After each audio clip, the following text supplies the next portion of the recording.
All right, we're going to get started.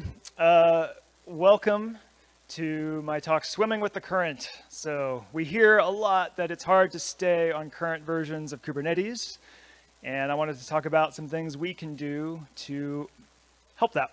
So sometimes we have this perspective on people who use Kubernetes. We think this is what our users are like. They're like salmon swimming upstream. They're going to do whatever it takes to stay on current versions. They're going to be perseverant and like, it's hard work, but they're going to do it. In reality, this is what more of our users are like, right? They're just sort of floating downstream, getting carried with the current, trying to avoid the biggest rocks. Maybe helmets are recommended. Users are going to take the path of least resistance. They're going to go with the current. So what can we do to make the path of least resistance take our users where we want them to go? All right. So we always talk about like things we need to do, things we haven't done, things we're not doing well. I did want to start by pointing out some things that happened over the past few years that have actually made this better. So a really quick trip down recent memory lane. In 2019, we got all the APIs you have to run a cluster to GA. So you could actually run a cluster using only APIs that are supported long-term. So this is great. Before that, you literally had to use beta unstable APIs to run a cluster. In 2020, we extended the Kubernetes support period from 9 months to 12 months, with plus a couple months buffer. So we kept it at 3 releases, but we moved to 4-month releases, so it turned into a year of support. So that was great. And the extra 2 months meant that you no longer needed a time machine in order to like qualify the upcoming release and upgrade to it the day it got released. You had a couple months overlap. So it's a 14-month release cycle, support cycle for each minor version. 2021, production readiness review kicked in, became required. So before production readiness review, each release was like a box of chocolates. You never really knew what you were going to get in the release, right? You get some features, maybe they're good, maybe they're like weird flavors like orange cream or something, who knows? Production readiness review moves a lot of that to the feature design phase, right? So before you get to put a feature in a release, you have to describe what happens when you upgrade. Can you downgrade? Can you disable this thing? How do you know if it's working? Things like that. So now you can actually, for every feature in a release, go look at the production readiness questions and get some answers. I took this from the Chocolate Maker's website. I will note that 2 identical looking ones are actually different. So this is maybe the least useful labeling ever. Anyway, 2022, we stopped turning on new beta APIs by default. So before that, every time we had a new beta API, it was like a honeypot for users. We'd say, hey, there's this new cool thing. Please use it and give us feedback. And oh, by the way, if you integrate with this in a production facing thing, that's going to stop working when this graduates to GA and the beta goes away. So we still do want feedback, but you have to opt in. It's not on by default. So the biggest shift we've seen here is people no longer sort of releasing integrations, assuming this will be on in every cluster.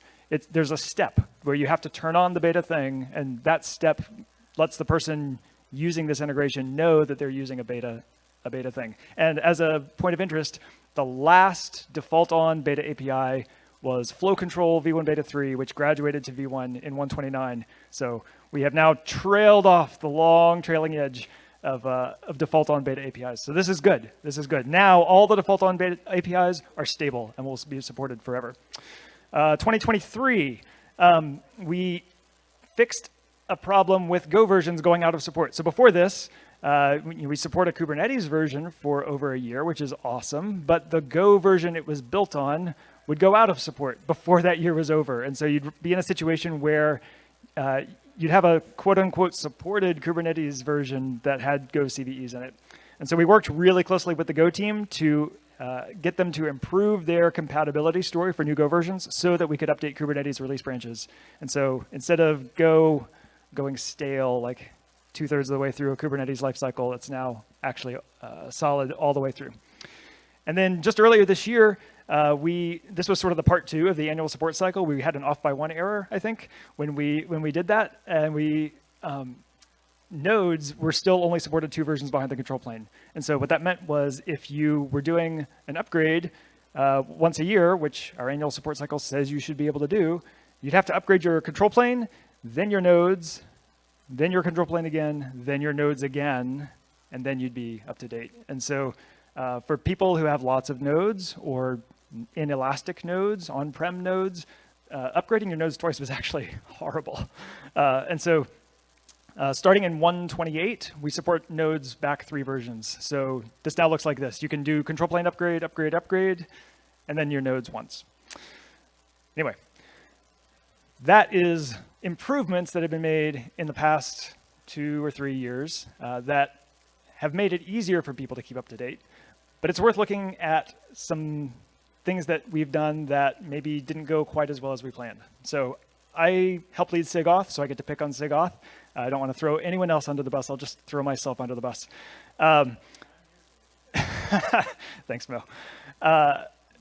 So this was a rollout that we did to stop putting credentials in API secret objects.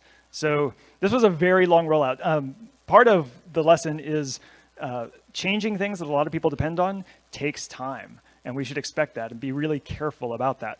And so the first step was we wanted to stop using the auto-generated secrets that have these credentials in them. So we did that in 1.21. That was pretty low risk, right? We just started using these ephemeral tokens. The next step was to stop generating them for new service accounts. And this was where we got some people who were scraping auto-generated tokens and didn't realize that they were doing a thing that wasn't a guaranteed behavior. Then along with no longer auto-generating them, we could warn about usage of the existing ones. And then what we're working on now is removing unused ones from upgraded clusters. And so we're being extremely careful about this. We're tracking usage, putting metrics and warnings in place, invalidating tokens that aren't used for a long time, but making it really easy to reactivate them if they need to be. So it's about a 2-year process. But the main thing that we saw have issues in 1.24, when we stopped auto-generating new tokens, there were some number of integrations who were like, we're going to create a service account and then scrape this auto-generated token. And so the lesson for us here, there were several. One was be really cautious and careful. Make sure you're instrumenting and warning and giving admins ways to sort of recover if a rollout doesn't go as smoothly as you hope. And be really explicit about your API service. Be really explicit about the promises you're making, because pretty much no matter what you do, someone's going to be relying on any observable behavior. All right. So I want to talk about the mindset shift we need to have, right? Kubernetes is a foundational technology, okay? It sits at the bottom of a lot of different things. And so many people are happy with the problems we are already solving for them, right? We focus on the next thing. Next release has a new feature, a new whatever. A lot of people are like, you know what? I just want to keep my stuff working and pick up the security fixes. And so it's good to work on the new user stories, but don't forget all the users we already have. So we're a foundational technology. We don't want to be a bad foundation. We want to be a good foundation, right? This is what happens when you change things in the foundation without considering what's already built on top of it. I found this picture of a project where they built a tunnel under an existing city, right? This is really hard. It's much harder to change foundational things without disrupting stuff built on top. But that's what we need to do, right? This is the user story that should come first in all of the KEPs that we have, right? Every KEP jumps into, we want to change stuff because it's going to let us do this new thing, which is great. But let's also keep this user story in mind. As a user, stuff that used to work still works. And so for the folks here, the Contributor Summit, right, a lot of us are involved in writing the designs, reviewing the designs, approving the designs. And so have this user story in mind. The production readiness review portion of KEPS talks about this. It says what's going to change when you upgrade to a cluster that has this. Can you turn this feature off? Can you turn it back on?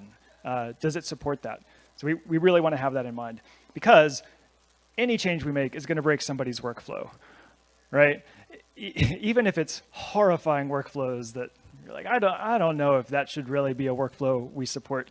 But this goes back to being explicit about the API surface. Be explicit about the promises we're making. Think about what someone could rely on that isn't actually something you're considering as part of your feature or API.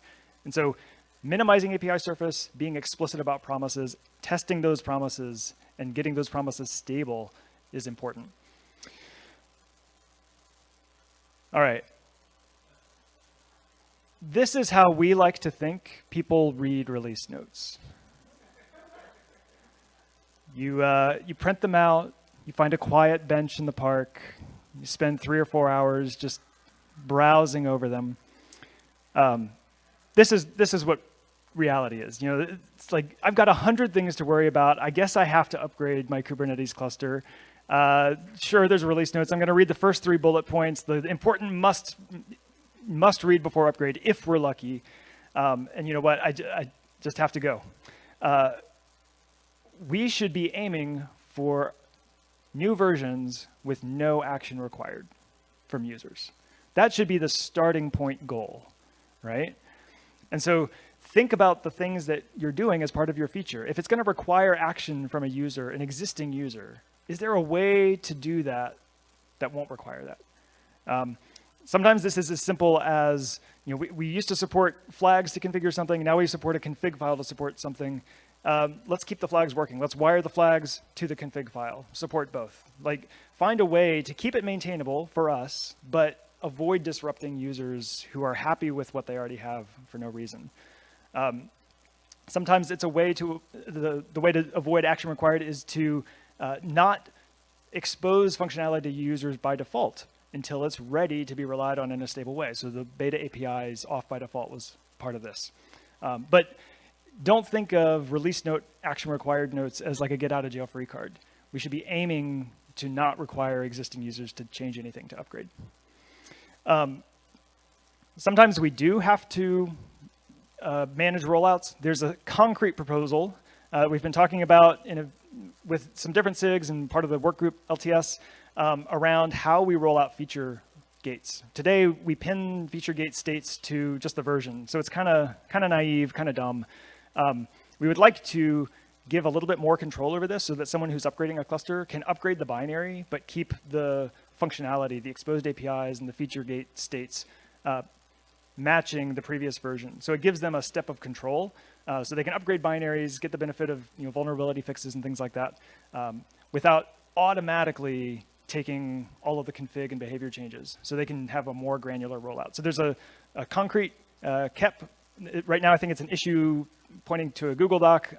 We had a goal of getting a KEP written by today, but it didn't happen. But if you're interested in how you manage rollouts and manage upgrades, take a look at that. All right, so we've talked about changes that come in with features, right? So these are intentional changes. So we can do better about how we design intentional changes and features to be less disruptive to users, safer by default. Let's talk a little bit about unintentional changes. All right, so this is a chart showing all the regressions that occurred in minor versions starting in 1.19. 1.19 is when we went to an annual support cycle, so that's where I started because we had 14 months of support consistently. And so top to bottom, this is the number of regressions that we fixed. So it starts small, 3, 7, 12, 16, 17, and then just kind of increases throughout the life cycle of the minor version. You can see that some minor versions are better than others. 1.19 and 1.22 were especially bad. 1.24 and 1.25 were relatively good. Some start bad. So 1.27 started out a little bit rough, but then plateaued a little bit. We got another crop coming in.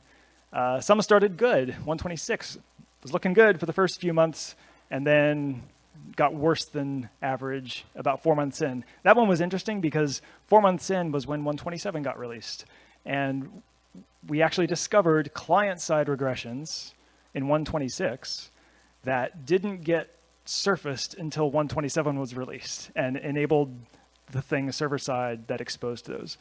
So there's actually a lot of interesting patterns that we can pull out of this. I did want to just pull out a few that were surprising to me. So let's look at some statistics. First of all, this is irrelevant, but it's my favorite pie chart ever. So I'm obligated to include it anytime I talk about pie charts. But seriously, one thing that surprised me was that most of the regressions are not related to changes for features. I had sort of assumed that feature changes were driving most of the regressions because that's where most of the big changes were. But actually, more than half of the regressions were around things that were supposed to be bug fixes or cleanups. Oops. So for those of us who are reviewing or approving bug fix or cleanup PRs, don't slack off reviewing. Like, we really need to understand what's being changed in these pull requests because they are actually more common as a source of regressions than features. I think the fact that features are less than half is probably due to the care that's come in with some of the production readiness stuff. Like, I think without that, maybe features would be winning here. It's a terrible contest to win, but anyway, just this surprised me. Maybe it surprises you too. Just because something is labeled kind cleanup doesn't mean it doesn't need careful review. So make sure there's tests for the area that's being fixed or changed.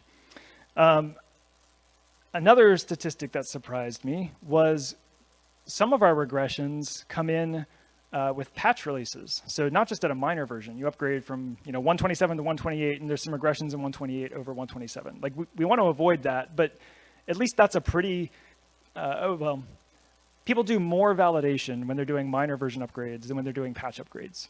People assume patch upgrades are strictly better, and we should always just pick them up as soon as they're out. They're going to have CVE fixes, bug fixes.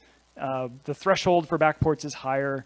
So we want people to be really, really, really confident in picking up patch updates. But 90%, I looked at all the minor versions since 119, 90% of them regressed in a patch release. So a patch release was worse than the .0 version of that minor in some way. And I think the only reason 128 hadn't yet was because it had only been out for a month when I compiled these statistics. So we had exactly one patch release of 128 when I put this together. This really surprised me. I knew this had happened occasionally, but this was shocking to me. If we're looking for ways to make our users' lives better, making them be able to be confident, 100% confident in our patch updates is a good first step. So the things that I saw, so 90% of the minor versions had at least one patch release regress. Sometimes that regression didn't get caught immediately, and so we would have 2 or 3 patch releases, and then someone would say, "Hey, this broke," and then we'd revert and undo it. Overall, like all the patch releases, there were 125 patch releases for versions above 119. About a third of them contained a regression. So this is somewhat due to like overlapping regressions. You have one area backport something, it regresses, and then it gets fixed, and then something else backports something, and it regresses, and it gets fixed. All this to say, I think this is an area where we can focus and actually dramatically improve things. The way we can do this is pay careful attention to backports. Don't assume a backport is safe, right? Always be asking, what is the risk of the backport itself? And so make sure there's good tests, make sure we understand the prereqs for the backport, make sure the backport's actually necessary. There were sometimes it would be like a small sort of not that severe bug fix, and that would be the regression. So yeah, ask more questions about backports. Some takeaways, and then we'll have time for some questions. Think about where the path of least resistance is going to take our users. Our users are distracted. They are not as familiar with Kubernetes as we are. They have less time to read release notes than we think they do. Sometimes they don't even know how to apply an action required change. If you're going to put an action required item in release notes, first of all, try not to. But second of all, if you have to, make it super clear. Give them a tool they can run or a metric they can check so that they can know if this thing even applies to them. If you are involved in cluster lifecycle or managing cluster upgrades, give feedback about the compatibility version kept. And then for everybody who's writing PRs or reviewing PRs or backporting PRs or approving backports, understand where we're at in terms of backport quality, and let's help raise the bar for that, right? Adding more tests, evaluating the risk of backports, making sure that users can count on our patch releases to be solid and no-brainer upgrades. All right. Whew. That was very fast. I did want to leave time for questions. So yeah, we'll open that up now. Antonio. Okay, so when you have the graph about regressions, that means because some backport caused the regression, right? Mm-hmm. And we had this situation recently, I don't know, what was a stateful set or something, that we ended kind of a deadlock because we backported something with a bug and then the fix was going to fix forward and backporting fix forward was super complex to understand. But it's clear that we need to improve on that area, right? But how to do it? Maybe backport only one minor, wait some time and waiting for backport. I was thinking about that, but I don't have a clear answer. Because in this case, the fix was simple. It was an area I really didn't understand, so I said, I don't see nothing obvious. But it got approved and it caused a lot of damage. Yeah, we talked in SIG release about the policy of simultaneously backporting to all minor versions, whether we need to revisit that or at least give some flexibility there. That's one possibility. Another is to say, like, should we be backporting bug fixes that escaped for years? Like, how severe is it? What's the risk that we're bringing in with this backport? Should we even be backporting this? So I think the stateful set thing was, the initial one was a performance fix around parallel rollouts or something like that. And so like things like that, it's maybe a question, should that have been a backport at all? If we've had this performance issue always, and we want to fix it in new versions, but maybe not backport it. So simultaneous backports, I think that's worth questioning. The bar for backports is also worth asking about. And then if things pass both of those, like making sure we have good test coverage and stuff around like async controllers, that's a place where we traditionally lack really good test coverage. Anybody else?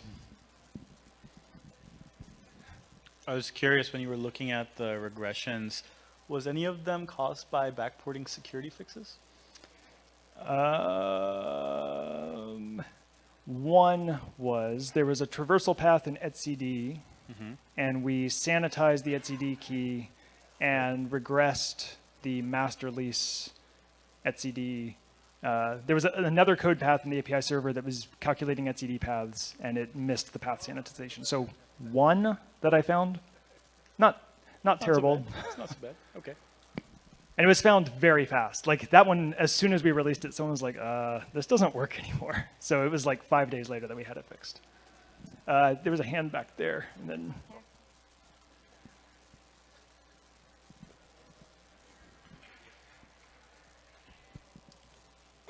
Hey, Jordan, do you envision this also to help potentially skipping versions when upgrading? Because one of the challenges that exist when upgrading is really having to go through these individual version upgrades. And in some environments, this is a challenge. Like if you are in a regulated environment, you cannot upgrade that often. So you rather skip some version to. Yeah, the node, the 3-version node SKU earlier this year helped a lot because nodes are usually more painful to upgrade because you have way more of them. Control planes are still not able to skip version upgrade.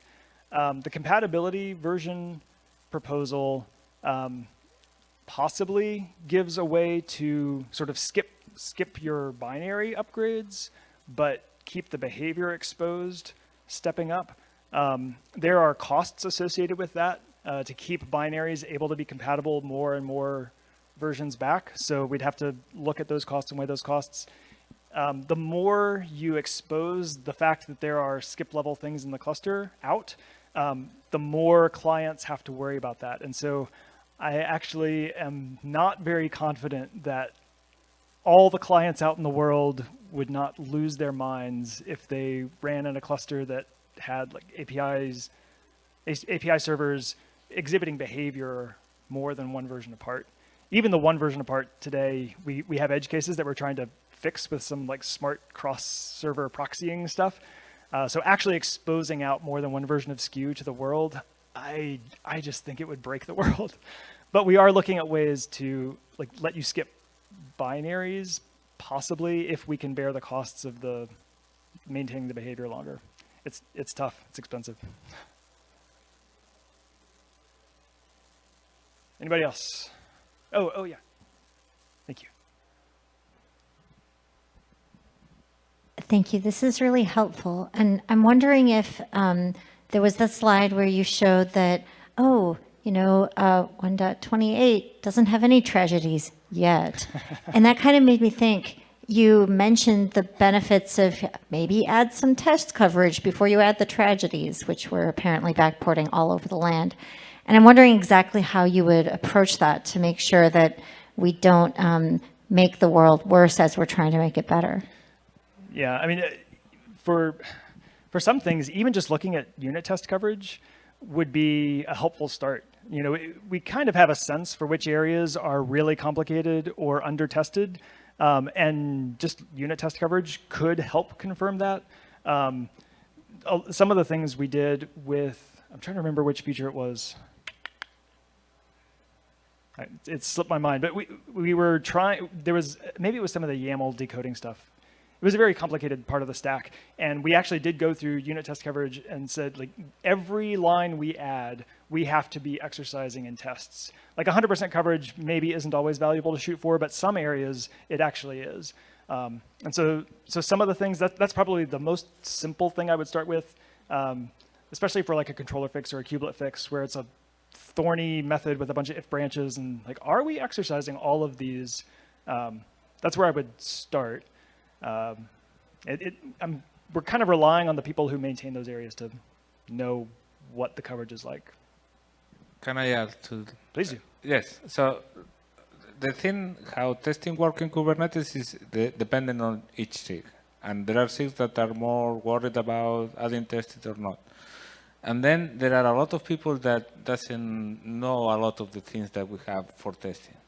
And the best thing for testing controllers, async loops, and everything is the integration framework. So if you are in a SIG and you have a complex controller that depends on the API server, you want to do table tests with mutation and everything, just use the integration test for adding coverage, because unit tests are not going to give you all this complexity. Yep. I think we have time for one more question. Anybody else? Way in the back. Make Carlos run around.